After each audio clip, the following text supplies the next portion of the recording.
Listo. Hola, buenas noches a todos. Bueno, hoy tenemos la clase o el webinar, mejor dicho, de ecografía dinámica aplicada a lo que es el aparato musculoesquelético. Y no sé si ya están viendo mi presentación, no, ¿no? No, todavía. Sí. Bien, bueno, listo. Buenas noches a todos. Hoy tenemos la clase o el webinar de ecografía dinámica aplicada a lo que es el aparato musculoesquelético. Antes que nada, como siempre, agradecer al doctor Tang, al doctor Carvajal y al doctor Carbonell por invitarme a este ciclo de webinars de ecografía. Y bueno, les voy a pasar a comentar un poco cómo estructuré la clase. A mí el doctor me pidió hablar de ecografía dinámica. Entonces, bueno, obviamente uno se espera todo este tipo de movimientos y videos que están viendo ahí en pantalla, ¿sí? Pero bueno, después dije, bueno, ¿será solamente el movimiento lo que quieren ver? O también podemos darle un enfoque un poco más amplio. Entonces se me ocurrió hablarle un poco no solo de las maniobras dinámicas, que hoy en día el acceso a la información hace que todos podamos encontrar la maniobra que estamos buscando, sino también un poco desde mi experiencia y qué interpreto como dinámica, ¿sí? La evaluación dinámica de una lesión, la evaluación dinámica del paciente, la evaluación dinámica de una lesión en el tiempo y procedimientos, obviamente, bajo guía ecográfica, que son sumamente dinámicos, así como también cómo van cambiando los software y los hardware de la ecografía. Entonces, en esta media hora voy a tratar de hablar un poquito de todo y ser lo más abarcativo posible.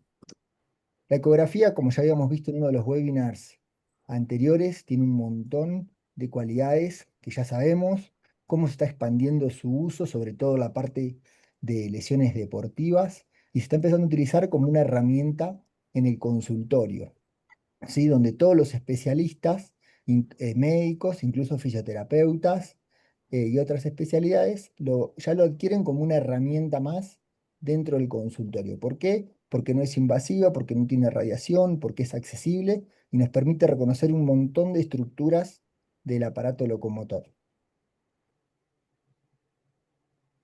Desde el punto de vista de las maniobras dinámicas, acá les comparto este artículo que fue uno de los premiados en el Congreso de la RESNA, donde trata de resumir cuáles son los principales gestos o maniobras dinámicas del aparato de miembro superior y miembro inferior. Sí, ahí se los dejo y espero que lo vean. Está muy detallado, está muy bien todo el artículo.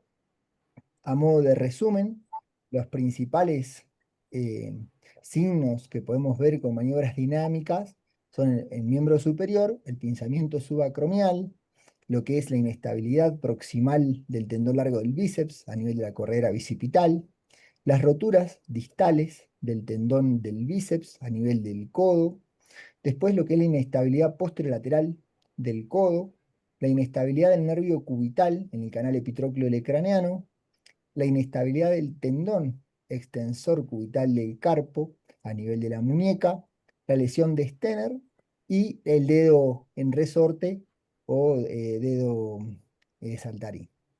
Y después del miembro inferior, lo que resume este artículo es el pinzamiento externo de la cadera, el pinzamiento interno de la cadera, solo habla de la parte extraarticular, no hace mención a los cuerpos libres interarticulares, que puede ser otro de los signos o síntomas de, de bloqueo articular.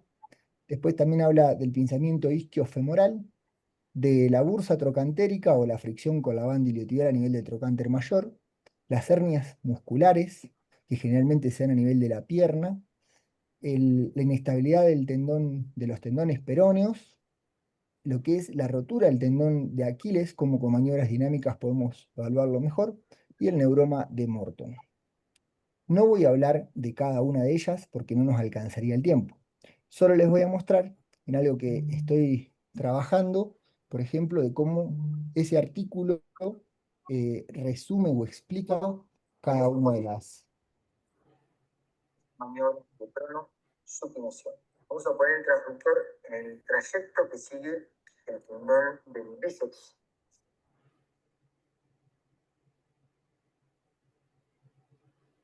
todo de esta manera. Vamos a utilizar lo que es el músculo braquial anterior como ventana. Todo este vientre muscular es el braquial anterior que está por encima, y en la profundidad empezamos a dilucidar el tendón distal del bíceps. ¿Qué otras estructuras tenemos que reconocer a este nivel? Una vez que llegamos a lo que es el radio, lo vamos a marcar acá en amarillo, este es el radio, y por encima tenemos el vientre muscular del supinador corto. En la profundidad, el tendón largo del bíceps. Cuando realizamos las maniobras dinámicas de pronosupinación, si bien podemos ver muy bien cómo se desliza el tendón del bíceps, nunca vamos a lograr evaluar la tuberosidad bicipital del radio, ya que se encuentra en la profundidad. ¿Sí? ¿Cómo podemos mejorar la imagen de este tendón distal? Realizando un zoom del área de interés, aumentamos la imagen y de esta manera vamos a ver un poco más grande el tendón del bíceps. Ajustamos las frecuencias, las ganancias y podemos evaluar mejor su patrón fascicular. Acá lo podemos ver. Todo esto es el tendón distal del bíceps. Vamos a sacar el zoom, volvemos a la imagen en tamaño real y lo podemos seguir en su trayecto hacia proximal. En casos de rotura es muy útil esta posición para ver el área de gap o retracción. Bueno, ahí no sé si pudieron ver el fragmento de video y se escuchó bien y se vio bien, ¿cierto? Bueno, ahí les muestro todo lo que hay que tener en cuenta cuando hablamos de ecografía dinámica. Acá solamente hablé del abordaje lateral del tendón distal del bíceps, que qué utilidad tiene cuando hay una rotura completa, nos permite medir mejor la retracción que hay hacia proximal. Pero uno tiene que tener en cuenta que cuando uno habla de dinámico es todo lo que está en movimiento. Entonces tenemos que estar bien posicionados nosotros y el paciente para poder realizar el gesto, el cual nos interesa evaluar, cómo deslizamos el transductor para tener la imagen adecuada, cómo vamos analizando la imagen, sobre todo cuando hay roturas parciales, en este caso es un tendón normal el que estoy mostrando, y cómo vamos manejando la botonería del equipo para que la imagen vaya cambiando y así obtener una buena imagen de lo que queremos mostrar.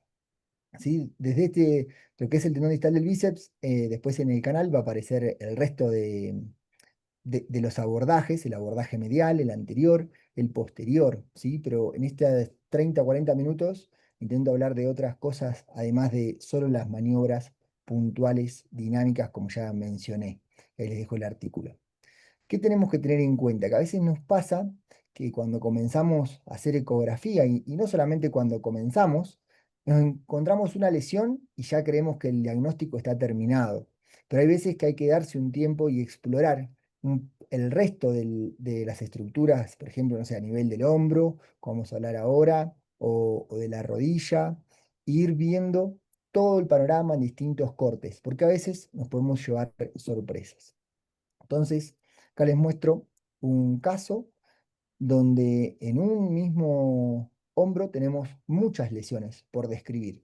Uno cuando apoya el transductor y ya sospecha que tiene una rotura completa del tendón del supraespinoso, podría informar nada más que la rotura completa. Pero sin embargo, cuando empezamos a deslizar el transductor, empiezan a aparecer calcificaciones a nivel de la entesis sobre el infraespinoso, líquido en la bursa, irregularidad de la superficie entésica, y bueno, y así uno podría seguir describiendo todas las estructuras que están lesionadas. La ecografía, si bien las imágenes que estamos acostumbrados a ver son imágenes estáticas, son solo el resumen del estudio. La ecografía como tal es dinámica, siempre es dinámica, y hay que aprovechar esa ventaja, a diferencia de, por ejemplo, lo que es la resonancia magnética o la tomografía computada, o bueno, los rayos X, donde sí la imagen que tenemos está esa imagen y no se puede movilizar. Miren, acá les voy a mostrar un caso donde si bien la resonancia magnética es la que hace el diagnóstico de la rotura del ligamento menisco tibial. Acá les pongo en rojo, el caso es un chico joven con síntomas de bloqueos esporádicos de la rodilla, donde tenía un menisco hipermóvil por rotura de este ligamento. Y acá una imagen de una rodilla normal donde cómo se ve el ligamento menisco tibial normal. Bueno, yo ya sabiendo este hallazgo, voy en búsqueda de forzar la imagen porque no es un diagnóstico habitual por ecografía, pero sin embargo uno puede ir aprendiendo retrospectivamente y así formando su conocimiento, ¿no? Entonces van a ver cuando comienza el video, el menisco parece normal, pero después a medida que voy haciendo las maniobras de flexión de la rodilla, van a ver cómo se ve la rotura de este ligamento menisco tibial. Espero que el video corra bien, miren ahí. Al principio la imagen parece un menisco normal, pero cuando empiezo a forzar la imagen, vemos que ahí cómo se ve el área de rotura de este ligamento. Bien, otro caso que suele pasar, a veces nosotros tenemos incorporado un set de maniobras semiológicas con las cuales reproducimos un síntoma. En este caso, la articulación acromioclavicular. Yo uso siempre la maniobra para evaluar el grado de estabilidad de la articulación. Pongo la mano en el hombro contralateral, le pido al paciente que levante el codo y yo le hago contrarresistencia. Y eso generalmente genera una presión en la articulación acromioclavicular. Sin embargo, en este paciente que tenía una lesión inestable crónica, no podía demostrarlo. Entonces le pregunto al paciente, ¿cuándo vos sentís que se te mueve la articulación, que te genera algún chasquido, algún resalto? Y él me dice cuando hago el movimiento hacia anterior y hacia posterior. Entonces, a qué voy que hay veces que los pacientes vienen con un síntoma de bloqueo o chasquido y si uno no pregunta cómo se produce ese chasquido, puede pasar por alto el signo, ¿no? que estamos buscando.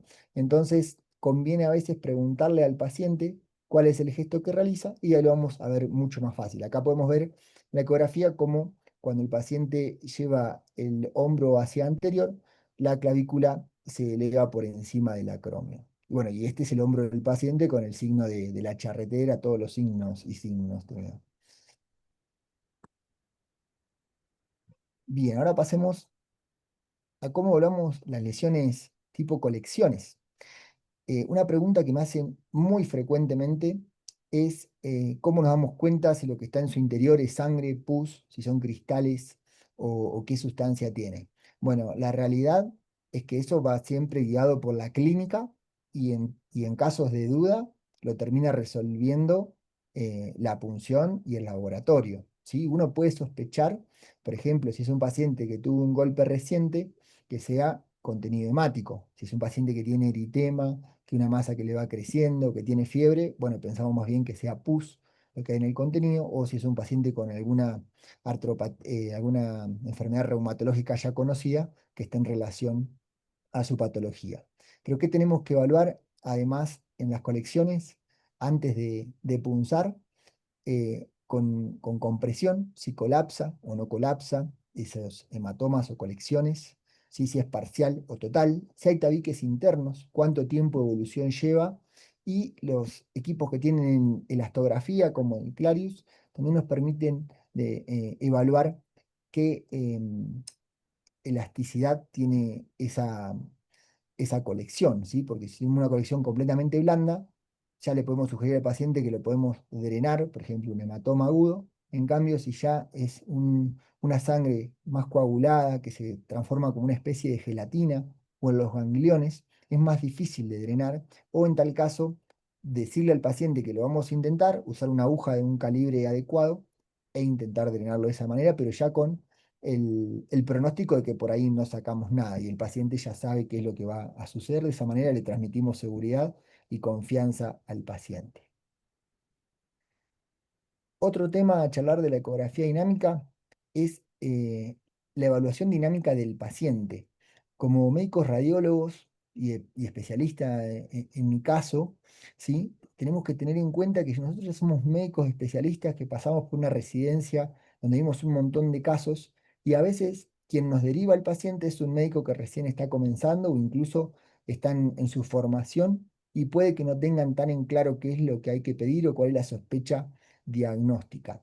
También lo mismo si del otro lado hay un especialista y nos hace una pregunta muy puntual o específica, tenemos que entender que es una especie de interconsulta porque él quiere confirmar, descartar o tal vez pensar en otro diagnóstico. Entonces tenemos que tener ese, esa parte de pensamiento crítico médico y que no somos simples eh, operadores de órdenes médicas, de que si nos piden, por ejemplo, una ecografía de pierna, limitarnos a hacer la ecografía de pierna.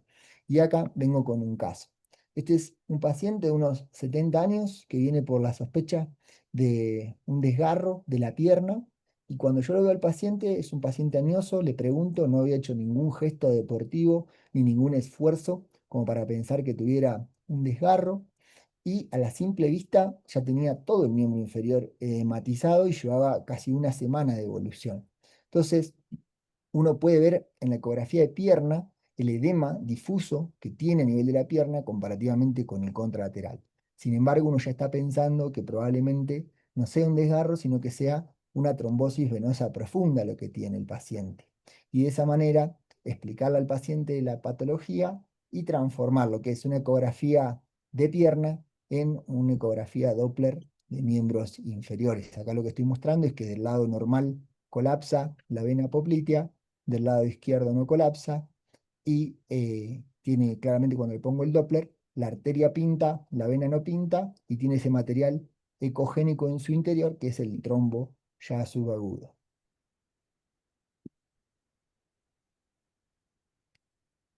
Otro caso es una paciente que viene por sospecha del túnel del carpo.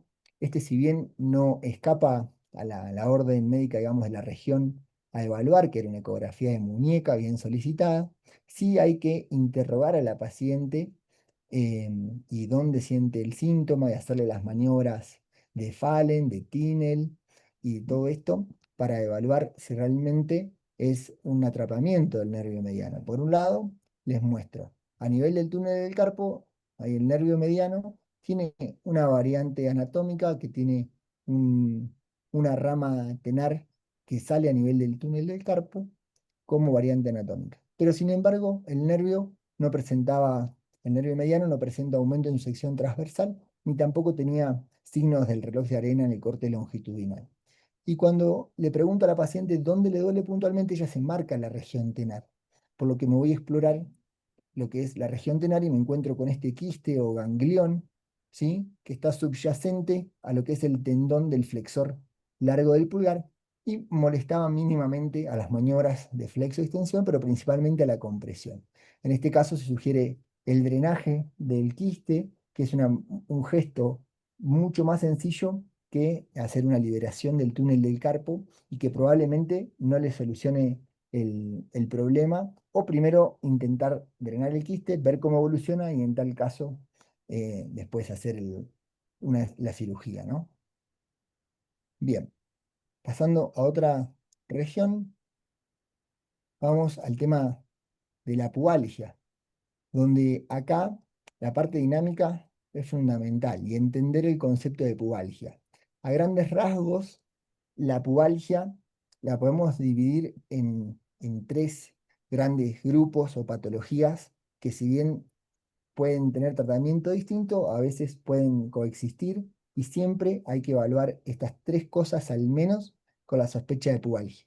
Por un lado, las hernias inguinales, como les muestro acá el caso de una ecografía de hernia, donde vemos cómo protruye en aspecto de guante un tejido graso properitoneal entre lo que es el recto anterior del abdomen y los vasos epigástricos. Esto es una hernia directa o hernia deportiva, ¿sí?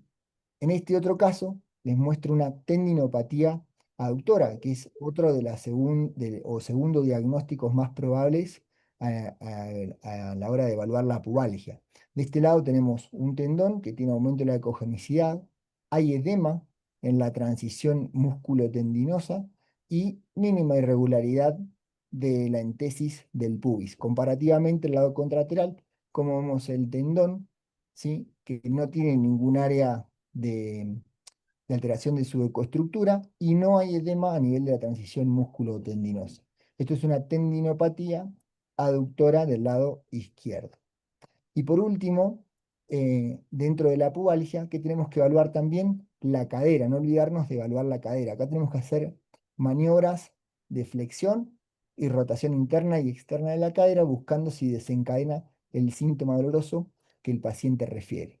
Acá les pongo una cadera patológica donde vemos claramente que está horizontalizada la transición cabeza-cuello femoral, y este es otro paciente donde vemos una estructura normal de la cabeza, del fémur y del cuello. Acá en el margen se ve el acetábulo de este lado, y acá en el lado contralateral de otro paciente también el margen del acetábulo.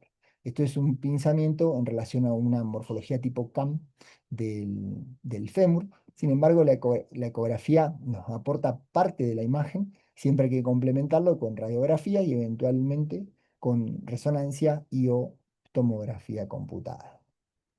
Doctor Nicolás, qué pena interrumpirlo un segundo. Sí. ¿Podría por favor ampliar la pantalla, la presentación? Em, ¿Ustedes qué pantalla están viendo? ¿La pantalla completa o ven dónde están las notas? Sí, la presentación y las notas, pero para ampliar más lo que nos está... Ay, verás, que mil disculpas. Mil disculpas, pensé que estaba transmitiendo la otra pantalla. Ya, ahí te transfiero. A ver ahora. ¿Ahora sí? Sí, perfecto. Muchas gracias. Ah, me hubieras avisado antes, disculpame. Disculpe el público. Bueno, seguimos adelante. Bien, entonces, ahora, hablando puntualmente de las hernias, también la evaluación de la región inguinal es dinámica, ¿sí? Y tenemos que tener en cuenta que no es una única imagen. Vamos a ver que al menos lo que es el triángulo de Hasselbach, que se forma entre lo que es el recto anterior, los vasos epigástricos y el ligamento inguinal, uno cuando comienza a evaluar esta región, generalmente apoya el transductor aquí arriba, donde puse el número 1, y vemos cómo los vasos epigástricos se van alejando del recto anterior en busca de los vasos femorales. Después vamos descendiendo el transductor y el sitio más frecuente donde encontramos el tipo de hernias directas es a nivel 2, pero sin embargo, y no menos importante, es en la parte distal, que es el caso que les voy a mostrar acá en este video, a ver si corre sin pasar. No, se me pasó a la otra lección. Ahí vamos, miren. Acá comienzo con el recto anterior en el margen de la pantalla. Vamos a ver. Acá está el margen del recto anterior, los vasos epigástricos, y le pido al paciente que haga maniobras de valsalva. Acá no veo signos de hernia. A medida que voy hacia distal, qué pena que el video está como trabado. No sé si a ustedes les pasa. Ahí. A ver si corre completo. Ahí estoy en la parte en número 1, digamos. Voy alejando el transductor, número 2. Y acá vemos cómo empieza a protruir algo ya en la parte más distal. Entonces reacomodo el transductor, ¿sí? Y fíjense en este video de acá abajo, es el mismo paciente, cómo lo vemos ya a nivel del orificio superficial inguinal, la hernia, ¿sí? No olvidarse de evaluar la parte distal de este triángulo de Hasselbach. Miren qué bien se ve en esta imagen de acá abajo, ¿sí? La hernia cuando le pido al paciente que haga las maniobras de Valsalva. Ah, ahí está, miren, cómo protruye el tejido graso y es coincidente con el sitio doloroso del paciente. Bien, ahora vamos a pasar a lo que es la evaluación dinámica de una lesión, pero en el tiempo, es decir, la misma lesión que nos permite la ecografía realizar múltiples controles de una lesión sin radiación y de muy bajo costo para ver cómo evoluciona, ¿sí? Entonces, en este caso tenemos un desgarro a nivel de la unión mioponeurótica distal de la porción larga del bíceps femoral con la porción corta, lo que es conocida hoy en día como la zona T, y esta es una lesión que tiende a recidivar o tener una evolución tórpida muchas veces. Entonces, en este caso les muestro, esta es la imagen en blanco y negro, como la vemos en modo B, el lado afectado con ese pequeño desgarro y del lado sano cómo se ve esta unión, ¿sí? Entre la porción larga y la porción corta. A esto le hacemos una elastografía y comparativamente tenemos el lado normal. Miren el patrón de colores que muestra cómo está reblandecido el área del desgarro en un estadio agudo y cómo se ve mucho más rígido el músculo normal, ¿sí? Contralateral. Pasan aproximadamente 4 semanas y miren este área que se ve acá, todo el tejido fibrocicatrizal que se hizo a nivel de la aponeurosis superficial, ¿sí? De la porción larga, y cómo cambió el patrón de color de la elastografía, de esto que es más bien rojo a esto que es más bien verde y azul. Ya esa cicatriz podemos decir que está madura y coincidente con que el paciente ya no tiene sintomatología ni ninguna molestia en esta región. Distinto de este otro caso, ¿sí? Que miren, esta es la imagen inicial, donde en el mismo sector que el otro jugador, acá veo un área de edema focal sobre la poneurosis, que separa la porción larga de la porción corta del bíceps femoral, y se informó como una distensión, ni siquiera se informó como un desgarro. ¿Sí? Un desgarro grado 2 podríamos decir. Esto es una distensión, es un desgarro grado 1, ¿no? Para distintas clasificaciones. Hablando de lesiones musculares es toda una clase y todo un tema, no voy a profundizar demasiado, pero no hay pérdida del patrón eh, fascicular del músculo, sí hay un área de edema focal, no hay hematoma significativo perifacial. Del lado contralateral es normal.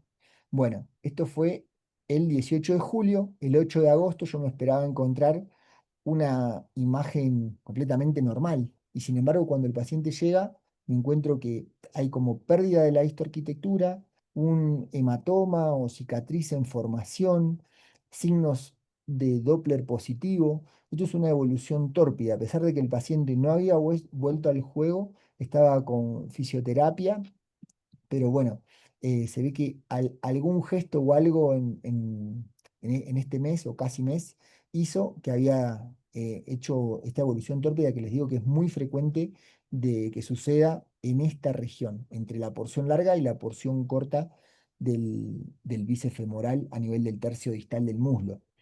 Entonces, esto nos permite la ecografía, ir evaluando cómo evoluciona el desgarro, la cicatriz o los hematomas en caso de que sospechemos que está calcificando. Es muy importante hacer el seguimiento de las lesiones. Bien, ahora ya nos vamos hacia la parte de los procedimientos dinámicos. En este caso, miren los detalles que les voy a mostrar que me gustaría resaltar. Por un lado tenemos la correlación entre la resonancia y la ecografía. Esto nos da un mayor entendimiento de por qué la ecografía tiene una mejor resolución espacial para algunas lesiones. ¿Sí? Cuando la lesión es pequeña, en la resonancia apenas aparece una línea hiperintensa ahí que separa el supraespinoso de su inserción sobre el troquíter, y cuando vamos a la ecografía, miren cómo podemos describir o analizar esta lesión con mucha más precisión. ¿Sí? Eso por el lado de lo que nos permite la ecografía.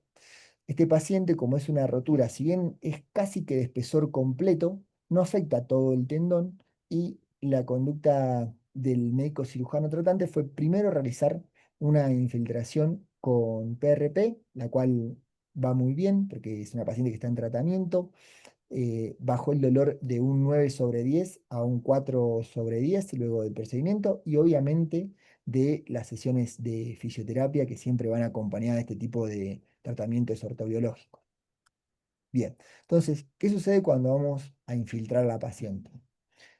Esta imagen la obtengo con la maniobra de Kras modificada, que pone en tensión el tendón del supraespinoso, y así podemos obtener la imagen. Para los y las pacientes que infiltro, me gusta hacerlo en decúbito supino, porque en caso de que el paciente presente algún síntoma vasovagal durante el procedimiento, es mucho más práctico, sobre todo cuando uno está solo en el consultorio, ya tener el paciente acostado, explicarle qué puede suceder y preguntarle si tiene miedo a las agujas o estas cosas, para ya uno estar preparado, prevenido y el paciente también. ¿Qué pasa cuando acuesto al paciente? Bueno, pierden la tensión el tendón y miren que la rotura prácticamente casi que desaparece. ¿Sí? Eso por un lado, primer punto. Obviamente tenemos los signos de la rueda pinchada, la pérdida de la convexidad de la bursa, ¿sí? Y la irregularidad de la superficie entésica y la heterogeneidad del tendón del supraespinoso. Obviamente la rotura está ahí, pero es menos evidente que con la maniobra de Kras. Bien, y con respecto al procedimiento, desde la parte dinámica del procedimiento hay que hacer distintos gestos para obtener buenos resultados. Entonces, ¿qué es lo primero que hacemos? Primero poner un anestésico local y una vez que el paciente ya no tiene sensibilidad, aprovechamos para hacer un raspado de la entesis, ¿sí? Agredir esa entesis con la intención de que sangre y aumentar el proceso fibrocicatrizal. Y una vez hecho esto, nos vamos al tendón y miren con la precisión que uno puede ir distribuyendo el plasma dentro del tendón, tanto en el eje longitudinal como en el eje corto, porque la intención es que se cicatrice el tendón perilesional y que trate de unirse o generar tabiques con la parte donde ya no hay tendón, ¿sí? O con las bursas adyacentes. Entonces, si ustedes observan acá la escala, estamos trabajando en el tendón como tal, tiene 1 centímetro de espesor. Esto hacerlo a ciegas es prácticamente imposible. Entonces la ecografía nos da esta ventaja de con ir moviendo mínimamente la aguja, ir distribuyendo la concentración del plasma, que se pone muy poquito, se pone en 4 o 5 centímetros cúbicos. Entonces hay que ponerlo en el sitio específico para obtener buenos resultados. Acá les voy a mostrar otro caso. Este caso es un paciente que había informado una rotura parcial de fibras articulares del tendón del supraespinoso. También la conducta junto con el cirujano fue de hacer primero la aplicación de PRP y ver cómo evolucionaba. Y cuando empiezo a pasar el plasma, eh, miren cómo se va delaminando todo el tendón, ¿sí? Esto yo sinceramente no me lo esperaba encontrar, no lo había visto antes de la infiltración, pero ya pasa, si bien sigue siendo una rotura parcial, ya no solo afecta a las fibras insercionales, sino que todo el tendón está delaminado. Por suerte este paciente le fue bien, no presentó ningún síntoma, pero en caso que no hubiera evolucionado bien, el cirujano ya tiene este dato de que el tendón en su parte intrasustancia está completamente delaminado. Otro caso, este es un drenaje de un hematoma postcontusivo reciente. Acá que nos permite la ecografía, bueno, el posicionamiento de la aguja obviamente en el eje largo o en plano y en el eje corto ver específicamente dónde estamos dentro del hematoma para ir posicionando la punta de la aguja en el sector más declive e ir comprimiendo el hematoma hasta reabsorberlo completamente y ya no tener prácticamente hematoma, ¿sí? Obviamente después del procedimiento al paciente se le hace una compresión del muslo para evitar que se vuelva a formar el hematoma, ¿sí? Y esperamos una buena evolución.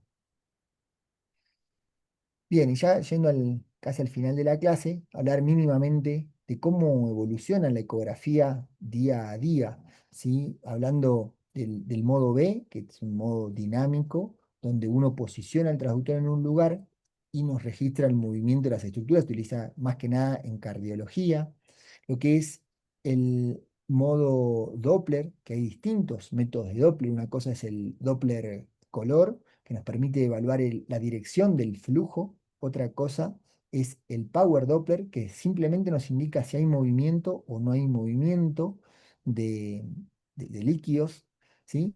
Y otra cosa es el Doppler pulsado, donde nos mide a qué velocidad se mueven las estructuras dentro de un vaso. La estografía también es un método dinámico, si bien no lo vemos, bueno, sí, lo vemos por el patrón de colores, pero se emiten ondas desde el transductor y a la compresión también, depende del tipo de la estografía que sea, y eso nos arroja un mapa de color y es un estudio dinámico. Mínimamente mencionar que la evolución de la ecografía fetal, como el 4D, nos permite ver la imagen de 3D, pero en vivo y con movimiento del feto, y lo que es la fusión de la ecografía con tomografía o resonancia magnética, donde por ahí un paciente que antes para punzar un hueso, en sospecha de un osteoma osteoide, había que meterlo al tomógrafo, hacer distintos cortes, ver cómo iba progresando la aguja, con lo que implica eso radiación y costos. Hoy en día se le hace un volumen de tomografía y después se configura conjunto con el ecógrafo, o digo, en tomografía o resonancia, puede ser también, en este caso les traigo una tomografía, donde se configura de tal manera que nos permite superponer la imagen de la ecografía con la tomografía o la resonancia y dirigir el proceso bajo guía ecográfica como si estuviéramos viendo la tomografía o la resonancia. Eso nos permite realizarlo en un consultorio ambulatorio, sin radiación, mucho más costo efectivo. Y con respecto, por último, a los hardware, cómo están evolucionando los hardware y el dinamismo que tiene la ecografía hoy en día, lo que es la realidad aumentada, donde ya no se va a necesitar un equipo, una pantalla para verlo, sino que directamente uno con los lentes sobre la misma piel del paciente puede ver en vivo en qué situación está apoyado y qué es lo que está viendo a ese nivel. La evolución de los transductores, que hoy se pueden poner en la punta del dedo, son transductores generalmente se utilizan para procedimientos mínimamente invasivos y muchísimo en la parte de estética. Y lo que es la inteligencia artificial, como ya han hablado en otros webinars respecto a Clarius, que para lo que es el aparato músculo-esquelético nos permite o nos ayuda a reconocer las estructuras, en este caso pinta automáticamente el tendón rotuliano, con lo cual hace mucho más fácil medir y reconocer, sobre todo para los que recién están comenzando, pero también es de gran ayuda agilizando el proceso de paciente tras paciente en el flujo de trabajo. Bueno, como conclusiones, la ecografía es un estudio dinámico en su totalidad. Como digo, las fotos estáticas son únicamente el resumen del estudio y el conocimiento anatómico es fundamental para guiar la exploración, ver qué maniobra queremos hacer y qué estructura queremos evaluar. Bueno, sin más, muchas gracias. Espero que les haya gustado. No sé si hay alguna pregunta o algo que quieran comentar.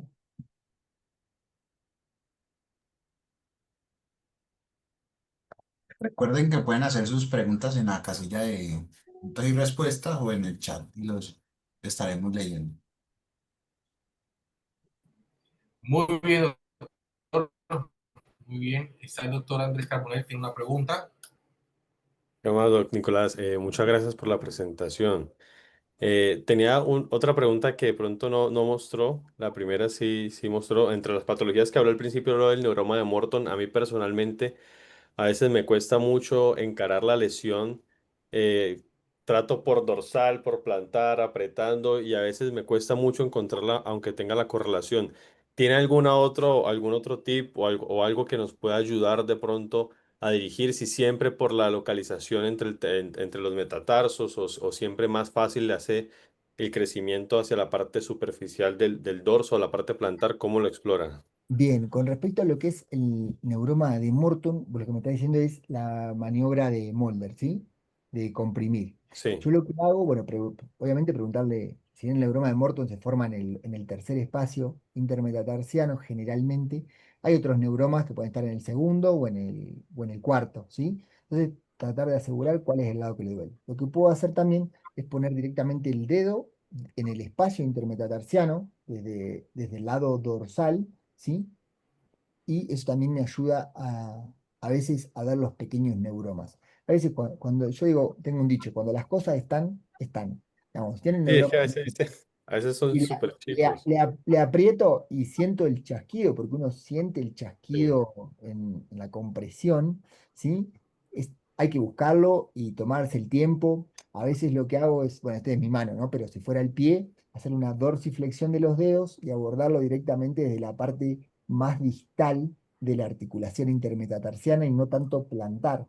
Como que lo voy moviendo dinámicamente. Son estudios dinámicos en su totalidad, siempre y hay que ir buscando la forma de demostrarlos. Hay veces que también se pueden formar bursitis previo a que esté el neuroma como tal y generan cierta molestia o dolor, y ahí lo que hago es poner el transductor en forma longitudinal en el espacio intermetatarsiano y también tratar de comprimir desde la zona plantar, y si es una bursa, la bursa se va a comprimir, ¿sí? Pero generalmente vamos a tener un neuroma. Si no tiene la bursitis, está el neuroma ahí al lado, por más chiquito que sea, pero es un diagnóstico diferencial, la bursitis intermetatarsiana sin neuroma evidente. Yo entiendo que a veces es difícil evaluarlo. A veces por resonancia magnética también cuesta si el corte no está bien hecho. eh, entonces, bueno, la eco no da esa posibilidad de evaluarlo de todos los ángulos. Perfecto. Y la otra, no sé si el doctor Antonio por ahí nos puede ayudar también. Yo generalmente cuando tengo una rotura total del tendón, trato de medir el gap de la distancia, pero no sé si dinámicamente debería evaluarse a ver con qué movimientos. Yo hago los movimientos naturales para cada posición estáticos y después si tengo alguna duda, ahí como que trato de moverle, ayudarle con el paciente con el movimiento según el tendón explorado. En el caso de una rotura completa, la distancia del gap que va de la parte proximal a la distal del espacio que queda, ¿es importante la máxima distancia o es según la temporalidad? Porque según la temporalidad los tendones van teniendo a tener ese comportamiento fibrótico y capaz se alejan un poco más. Entonces es hacer una maniobra dinámica para estimular más esa distancia o cómo buscarían ahí que le importe a ortopedia. No sé si al ortopedista cuando llega el informe le interesa mucho la distancia para saber si tiene que apoyarse de otros implementos o traccionar un poco más o liberar parte del tendón para poder llegar y juntar las puntas.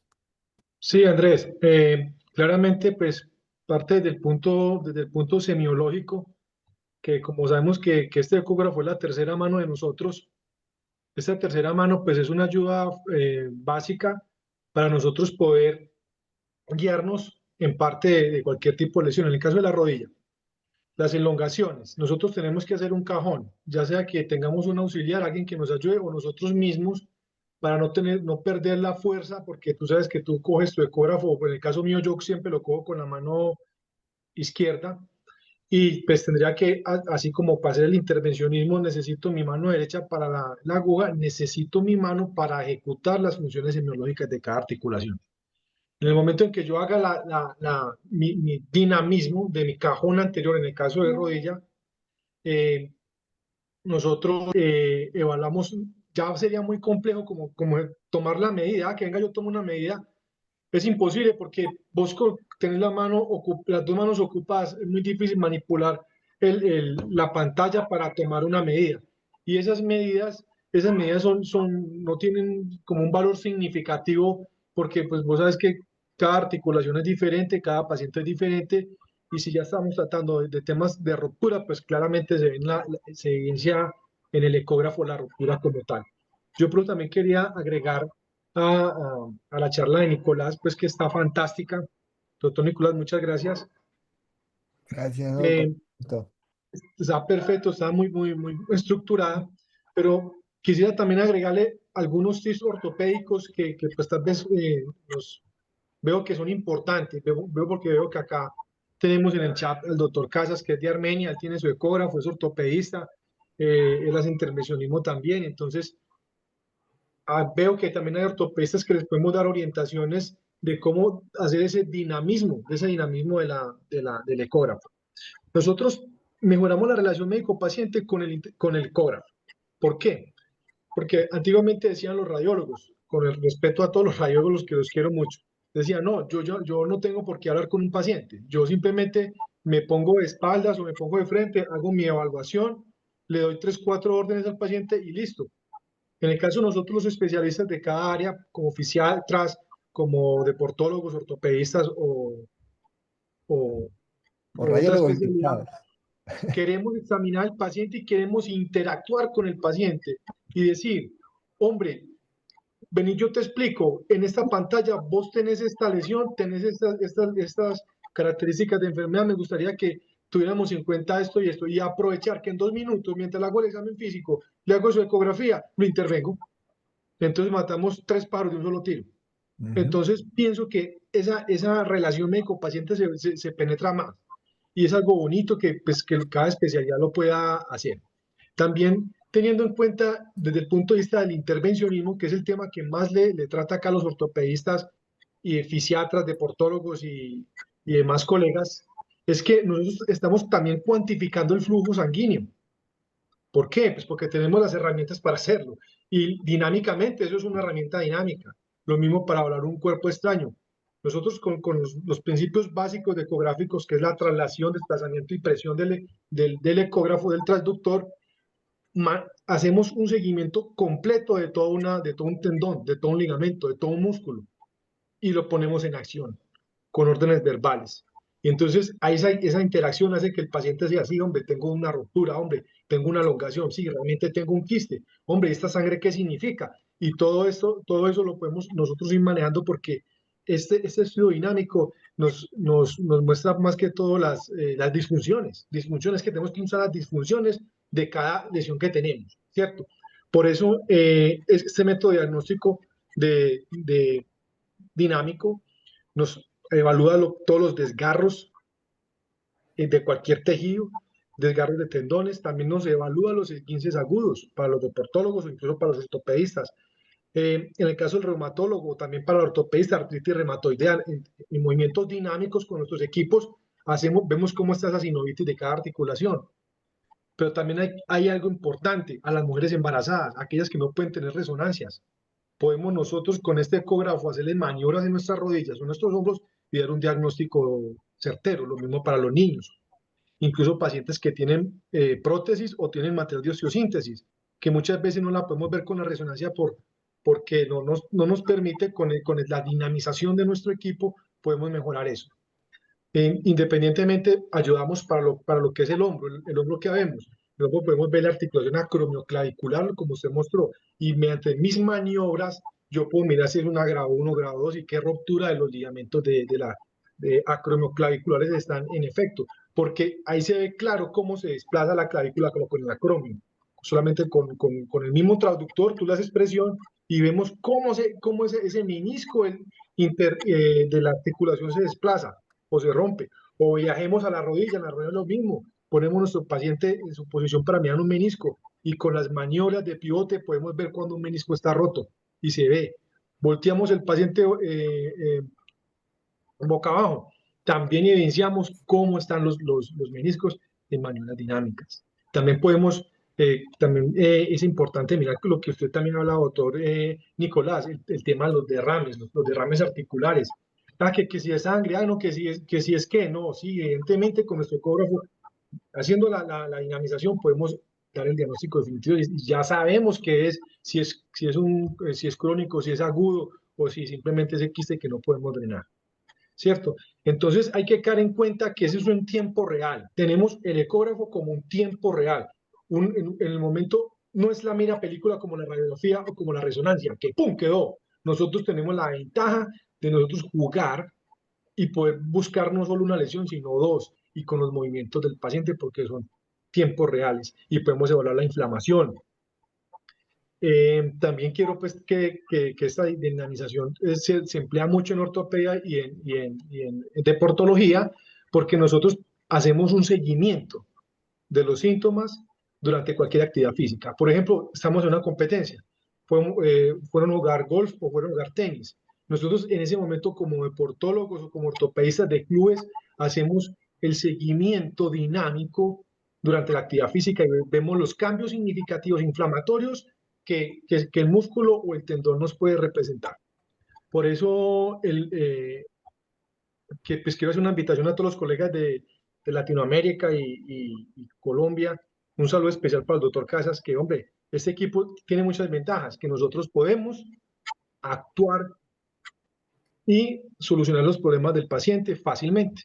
No, el ecógrafo no es difícil, las cosas es fácil, se puede manejar y podemos hacer muchas cosas, interactuar con el paciente, hacer intervencionismo, diagnosticar el paciente y vamos a quedar como unos príncipes y nos va a ir muy bien. Esa es la aclaración que quería desde el punto de vista ortopédico. No sé si tienen algunas preguntas o qué. Muy bien, muy bien. Aquí quiero agregar un par de tips, aprovechando lo que dice el doctor Carvajal, lo que preguntó el doctor Carbonell. Y como siempre, doctor Nicolás, su clase, su masterclass, creo que vamos a hacer cosas interesantes. Hoy estaba preguntándole, porque tengo un deber este año que no lo logré hacer, porque creo que estoy armando un equipo bastante interesante, que aquí está más de la mitad. falta presentarles a ustedes a la que era parte de mi equipo de médicos, una kinesióloga en Chile. Ella es cartagenera, ya está en Cartagena. Ella trabajó para la selección chilena de fútbol, hace neuromodulación percutánea y cosas interesantes que se las quiero presentar. Y también un deportólogo, el cual quiero reunirlos porque tengo una idea de un taller, un curso hands-on con pacientes reales en intervencionismo y diagnóstico musculoesquelético de miembro superior, miembros inferiores, que incluya cadera y columna. Serían 3 cursos distintos, pero creo que va a quedar para finales de enero, por lo que estoy analizando por los tiempos, pero vamos a hacerlo bien chévere. Y quiero dar 2 tips por la pregunta del doctor Carbonell, la respuesta del doctor Nicolás. Hace unos años atrás, y principalmente en reumatología, para los que quieran hacer ecografía musculoesquelética y articular de articulaciones pequeñas o buscar nódulos, yo hago la ecografía ya hace unos años como si estuviese haciendo una manicura, una pedicura. Lo hago con las manos sumergidas en agua y el ecógrafo sobre el agua. Van a ver cómo es una locura. ¿Okay? Potencia el Doppler, potencia la dinámica y yo tengo mi manicura en el consultorio. Entonces los pacientes meten sus manos, ¿sí? Y yo lo hago con agua, sumergido en agua. Es una locura. Y ya en Colombia, Gil Médica me trajo por fin, se lo pedí todo este año y ya lo logró, ya tiene Invima, un producto que a mí me gusta mucho, que logré ver hace unos meses, unos años atrás, se llama Usono, que voy a ver si hago que lo practican algunos de ustedes, ya lo tenemos en Colombia. El Usono es un dispositivo en donde colocamos el ecógrafo y el paciente está en dinámica, ¿sí? En dinámica real, en contracción, y podemos entonces ver en contracción, hacer ecografía en contracción. Eso es súper interesante porque lo que hace el Usono, que no lo podíamos hacer nosotros, es dejar el ecógrafo en el eje. Al dejar el ecógrafo en el eje, nosotros podemos ver cómo la biomecánica de las fibras cambian en su contracción, que es algo más que estamos escribiendo, que quiero invitarlo a los radiólogos, al doctor Carvajal, a que se quiera sumar. Nos estamos dando cuenta que la biomecánica de muchos músculos tienen 2 tipos de contracciones, una anterior y una posterior. Y eso también tiene que ver con algún tipo de lesiones y cómo planificamos hacer el tratamiento. Entonces, la ecografía dinámica, como yo la hablo, hay 3 tipos de dinámica. La dinámica natural, que es la respiración, que es el flujo vascular.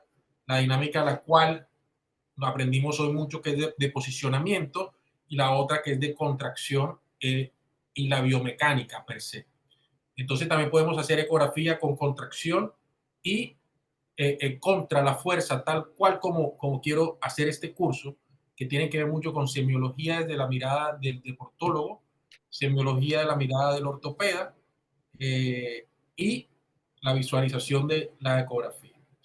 Evidentemente, la ecografía es más sensible y específica inclusive para ruptura de implantes mamarios, porque es dinámica. Es evidente que la resonancia, ser estática, vamos a ver algunas cosas, pero la dinámica nos va a mostrar cómo hay esa apertura y esas lesiones. Así que todos los que quieran hacer ecografía musculoesquelética de tejidos blandos, articulares, la respuesta es en que la ecografía es un estudio dinámico, señores. Así que esa es la respuesta, cualquiera, ¿no? Ya si sea facial o estética, la gesticulación, abrir la boca, ya la articulación temporomandibular cambia, ya sabemos si hay una simetría, si va a hacer viscosuplementación allí, lo mismo pasa en el hombro, en las caderas y en otros puntos. Así que eso está muy interesante. Ahí hay una pregunta que es una pregunta más que todo para la gente de Gil Médica, cómo funciona el equipo Clarius, el tema de realidad virtual. Realmente no es realidad virtual, es un poco de inteligencia artificial, en donde hay un modo que es un modo T, en donde se transforma la anatomía y es netamente de educación y de guía, se llama modo T y es muy interesante. Y bueno, creo que no sé si hay algo más que agregar, doctor Nicolás.